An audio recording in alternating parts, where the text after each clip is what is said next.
The following takes place between whenever I shot this, whenever I edited it, and whenever I sent it to YouTube. Events do not occur in real time.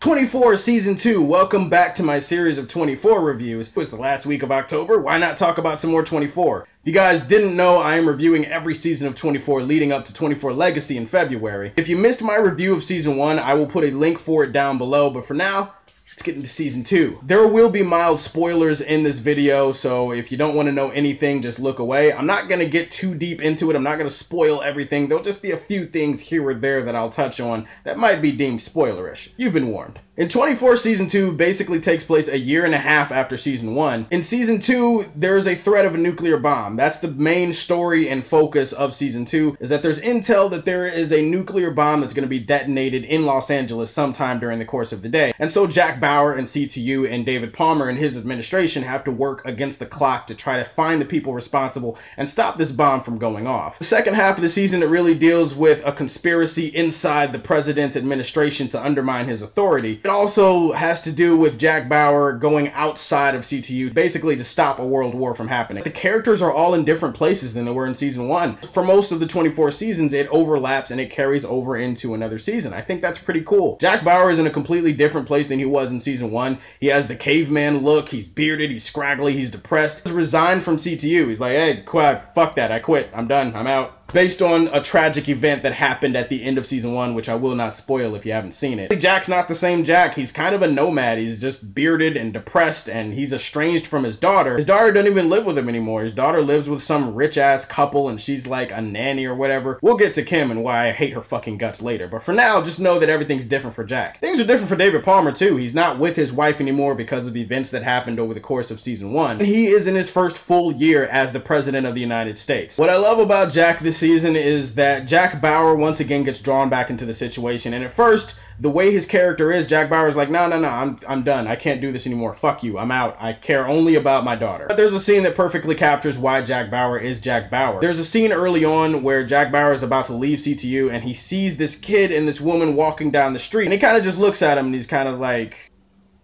damn it, I have to go help. Fuck. And he can't just leave people to die knowing that he could have done something about it. He couldn't live with himself that way. Because Jack Bauer is the ultimate patriot. He would do anything for his fucking country. If you thought Jack Bauer was a badass in Season 1, he takes it to a much higher level in Season 2. In fact, he's like double or triple the badass he was in Season 1. If Season 1 represents Kaioken times 10, Jack Bauer Season 2 represents Super Saiyan. In David Palmer's case, the snakes are in the grass. We see he's getting challenged from all sides by a whole bunch of different people. Over the course of this season, you find out that David Palmer can't really trust the people that he thought he could trust, as there are people within his administration that are willing to challenge his policies on foreign terrorism. There are people that are willing to go behind his back. There are people that are willing to undermine his presidency and take it from him. Seeing him deal with that situation, it puts a new kind of pressure on David Palmer. But to see him with the same fortitude, the same strength of character, the same principles. Look, I know me. I have weak ankles. I would have folded under that kind of pressure. David Palmer, I mean, he busts pressure with his own pipes pretty much.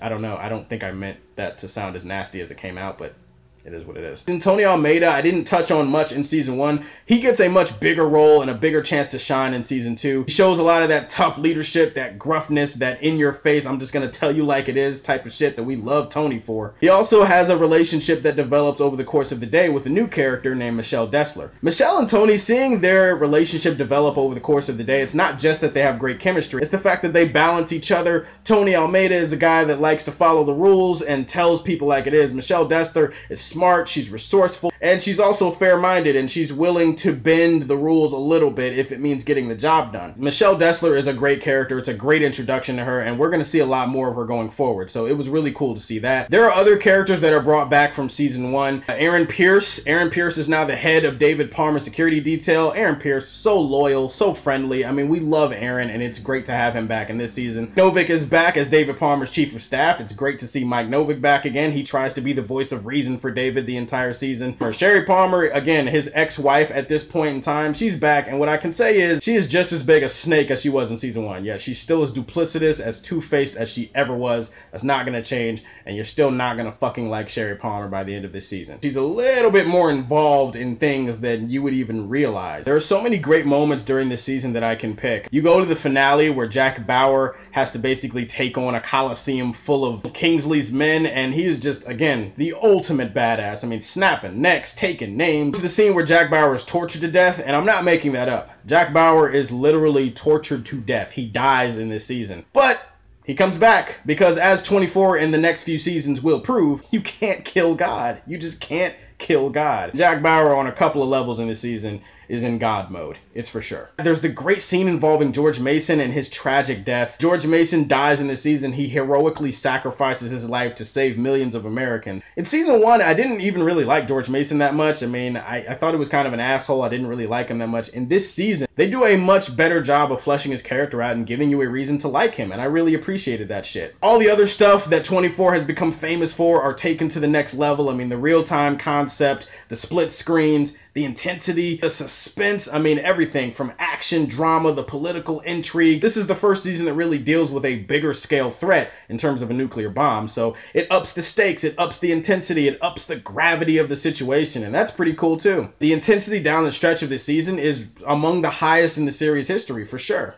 I will say this season, I did not enjoy this season as much as I enjoyed season 1 though, for a couple of reasons. Number 1, the villains. Most good seasons of 24 have really good villains, either compelling or interesting or complex, or menacing and badass enough to make you care about them somewhat. In this season, there's really not a great villain. I mean, there's a generic Islam dude that he dies basically in a span of 2 episodes, so you don't really care that much about him. And Kingsley, even though it's good to see Jigsaw on 24, it's like you don't really care that much about it. He's just Jigsaw. It's not like he's just sitting there and he's all awesome and intense and he's kind of like, Jack Bauer, I want to play a game. You have to stop me and my plan in 6 hours. Otherwise, there will be a world war. Will you let the world destroy itself? The choice is yours. Let the games begin. No Jigsaw. I mean, it's good to see him, but I don't really care about that shit. Look, it tells you something when halfway through the season, Kim Bauer gets in a car accident, and I was actually rooting for the car accident to kill her. Unfortunately, the car accident doesn't kill her. Kim Bauer is one of the most annoying, irritating, frustrating characters in the history of television. I'm putting it down right now. I hate Kim with a I fucking hate her. I hate her. She's even worse in this season than she was in season 1. She gets into a whole bunch of dumb, idiotic, stupid situations, half of which are caused by her. It's like the writers had no idea what to do with Kim, so they were just like, hey, well, let's just give her something to do, because she's Jack Bauer's daughter, and we have to have a story for her. And yes, Alicia Cuthbert is really hot. I loved her in The Girl Next Door. But her being hot doesn't excuse the fact that her character is really, really hard to root for. And it's not hard to root for her to die, because I've done that plenty of times. And at this point, I was done with Kim. She drags down the quality of the whole season. In the end, it's great to see some characters like Nina Myers back. It's great to see Sherry Palmer back. Mandy the Assassin, it's great to see her back, that